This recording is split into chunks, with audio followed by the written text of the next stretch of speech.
I did not like my high school experience.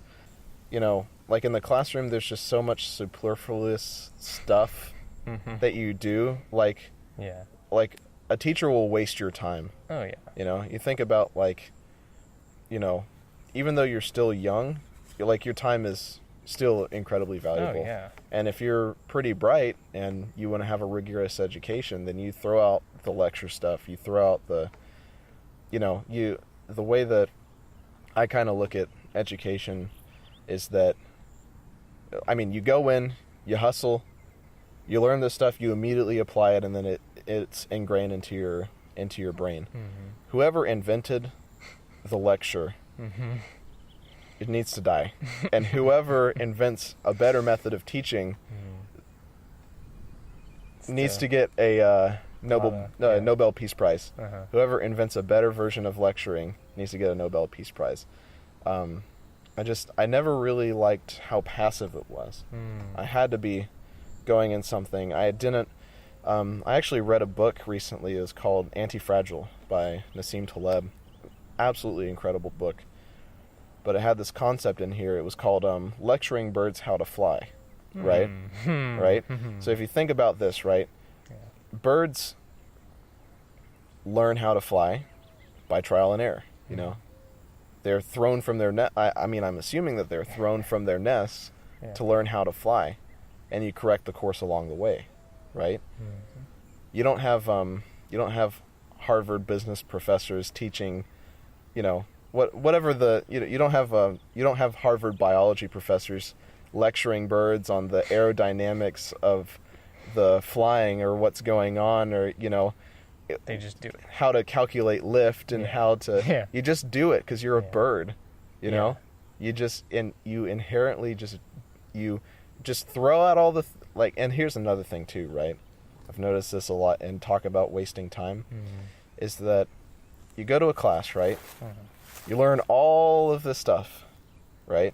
And you probably retain 2% of it. Why? Because that's what you use. You don't need theory then practice. You need practice then theory. You see? And antiquity knew this.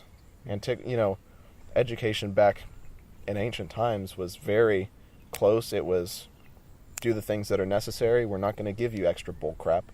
You know? I assume there was a lot of mentor-apprentice kind of relationship. Absolutely. And it was hands-on. Absolutely. Kind of doing. Yeah. Like I'll tell you, with my accounting class, it was, you go in, you learn all the theory, you do the accounting by hand, right? You learn all the theory of how to do accounting by hand, which no accountant does anymore. And then you learn QuickBooks halfway through the class. Like, why didn't we just... The first day that we were doing QuickBooks, the professor was like, all right, so you know most of that stuff you had to do in that textbook, all that textbook work. You really don't need to know all that much to learn how to use QuickBooks. I'm like, seriously? So you just wasted my time, you know? With how you're saying with the lecturing birds how to fly and like that kind of idea, I feel like there's a lot of differences between the arts and I guess the sciences, if you could say, with how you should lecture in college, and it's all the same. We all get the same kind of lecturing, whether it's accounting or physics. It's lecturing, you know. Right. There's a little homework in either of them or whatever. Yeah. It's still the same kind of idea. Well, you know, the reason why that exists, why it exists so commonly, is that it involves the least amount of effort on the professor's side or the teacher's side. You know, and if you want to, I don't know, if you really just don't care about your students, then lecturing is a very easy way to go. You know, it has nothing to do with teaching styles, all this crap that you hear in high school about, well, I'm a kinesthetic learner, and I'm an auditory learner, or I'm a visual learner. None of that matters. We're all human learners. We all learn from doing. It doesn't matter. Yeah. You know? Everybody, like, math, everybody's going to learn how to do math by doing math. Exactly. Whether it's, you know, arithmetic or calculus. And I'll tell you, math is the hardest subject to do.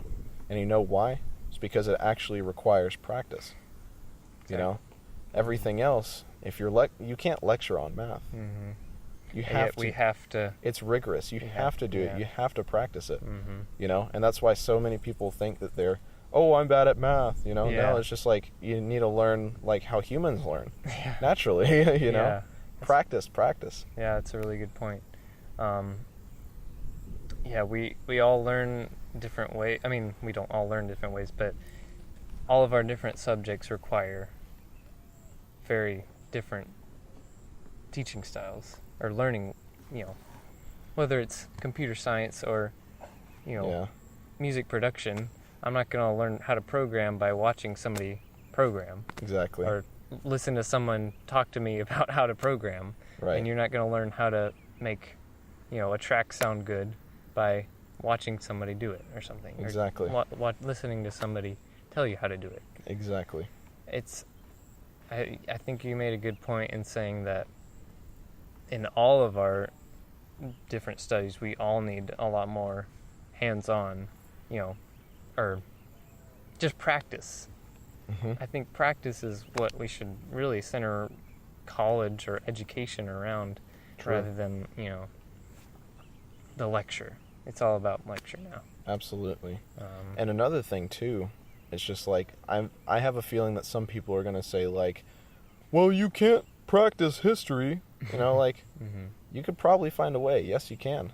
Mm-hmm. I'll tell you, I've never learned so much on a camping trip than when you go on a camping trip and you go to those historic landmarks and you learn everything about that place and the area around it. Mm-hmm. It's an awesome experience. Why? Because you immerse yourself in it, and you got to see and experience it like a human.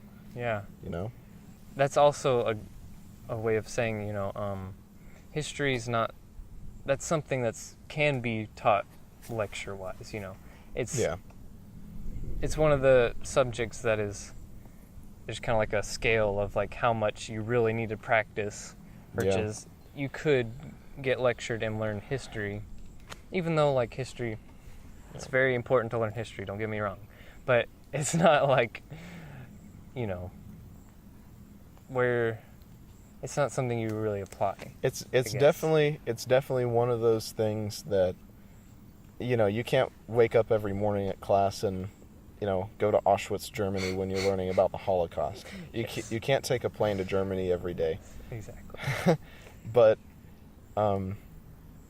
yeah, it is one of those subjects that it is very common to lecture about that.